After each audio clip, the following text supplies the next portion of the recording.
বালুরঘাট বিধানসভার অন্তর্গত হিলি অঞ্চলের আত্মীয় সংসদে বিজেপির উদ্যোগে গৃহ সম্পর্ক অভিযান অনুষ্ঠিত হলো। এই কর্মসূচিতে অংশগ্রহণ করেন বালুরঘাটের বিধানসভার বিজেপি বিধায়ক এবং বিশিষ্ট অর্থনীতিবিদ ডক্টর অশোক কুমার লাহিড়ী। তার সঙ্গে উপস্থিত ছিলেন দলীয় নেতৃত্ব, স্থানীয় কার্যকর্তারা। এই কর্মসূচির মূল লক্ষ্য ছিল এলাকার মানুষের সঙ্গে সরাসরি যোগাযোগ স্থাপন, তাদের সমস্যাগুলি শোনা এবং তার সমাধানের উপায় নিয়ে আলোচনা করা। ডক্টর লাহিড়ী স্থানীয় বাসিন্দাদের সঙ্গে আন্তরিকভাবে কথা বলেন এবং তাদের দৈনন্দিন জীবনের চ্যালেঞ্জগুলি শোনেন।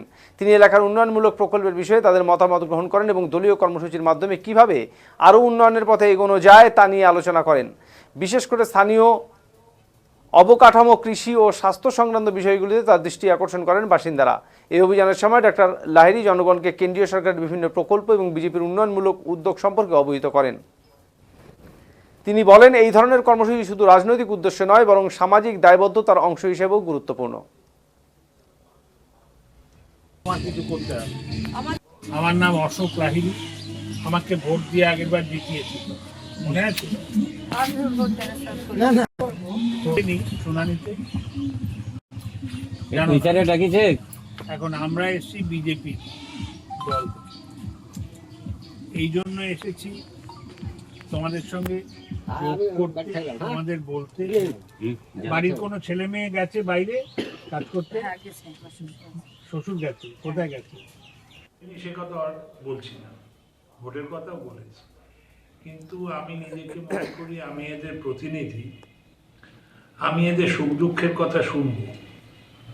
তো সুখ দুঃখের কথা শুনলাম, যেমন এরা বললেন যে ফসল ভালোই হয়েছে, কিন্তু ধানের উৎপাদন হয়তো যতটা ওরা আশা করেছিলেন ততটা হয়নি। তারপর ওই আবার সেই অভাব অভিযোগ,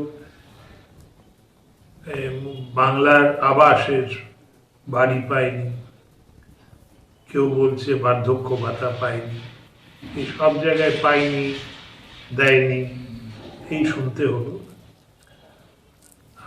আর যুবক ভাতা নিয়ে আমাকে কেউ জিজ্ঞেস করলে আমি বলি, এ তো খুব ভালো কথা, খুব ভালো করেছেন। যুবকদের তো চাকরি দিন, কর্মসংস্থান দিন। 1500 টাকা দিয়ে কি হবে? এরা কি 1500 টাকায় ঘর সংসার করতে পারবে, সংসার চালাতে পারবে? হাত খরচের টাকা দিয়ে তো শুধু হবে না।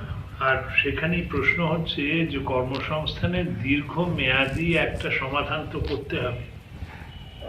খালি এই কি বলে অ্যাডহক কতগুলো করে তো হবে না।